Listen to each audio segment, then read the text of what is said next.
Hey guys, praise the Lord. தம்பி வந்துட்டு 2-3 டேஸாகவே train பற்றி தான் அதிகமாக பேசிகிட்டு இருந்தான்.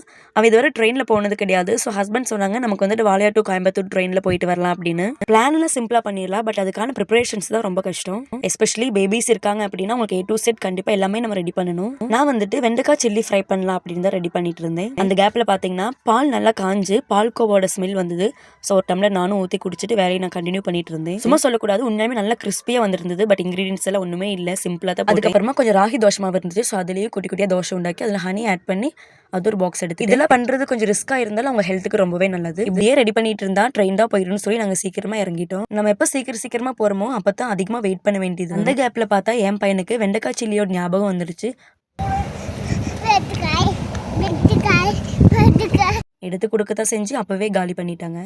அதுக்கப்புறமா அப்படி இப்படின்னு கொஞ்சம் நேரம் டைம் ஸ்பெண்ட் பண்ணோம். அதுக்குள்ளே ட்ரெயின் வந்துருச்சு. ட்ரெயினை பார்த்ததும் அவனோட சந்தோஷத்துக்கு அளவே இல்லை. இதனால தான் நாங்கள் ட்ரெயினில் போகலான்னு பிளான் பண்ணோம். புது எக்ஸ்பீரியன்ஸ்னால ஒவ்வொரு விஷயங்களையும் அவன் கேட்டுக்கிட்டே தான் இருந்தான். நானும் கூட ரொம்ப ரசிச்சு பார்த்த பிளேஸ் அப்படின்னா இதுதான். யாரும் என்ஜாய் பண்றாங்களோ இல்லையோ, எங்க போனாலும் இவன் மட்டும் தான் என்ஜாய் பண்ணுவான். அதுக்கப்புறமா அவனோட வேலையை ஸ்டார்ட் பண்ணிட்டான். அவன் சாப்பிட்டு முடிக்கவும் நாங்கள் கோயம்புத்தூர் ரீச் ஆயிட்டோம். ஒரு நிமிஷம் நான் பேக்கை பார்த்தே எனக்கே ஷாக் ஆயிடுச்சு. அங்கிருந்து ரிட்டன் வாளையாருக்கு நாங்கள் டிரான்ஸ்போர்ட்ல ஏறணும். அப்பவே தம்பி தூங்கிட்டான். கரெக்டா தம்பி தூங்கி நிற்கவும் நாங்கள் வாளையார் ரீச் ஆயிட்டோம். ஆல்ரெடி டைம் 2:30 ஆனதுனால அவங்களும் ரெஸ்டாரண்ட்ல நாங்கள் சாப்பிட்டு அதுக்கப்புறமா கொஞ்ச நேரம் ரிலாக்ஸ் பண்ணிட்டு நாங்கள் வீட்டுக்கு கிளம்பிட்டோம்.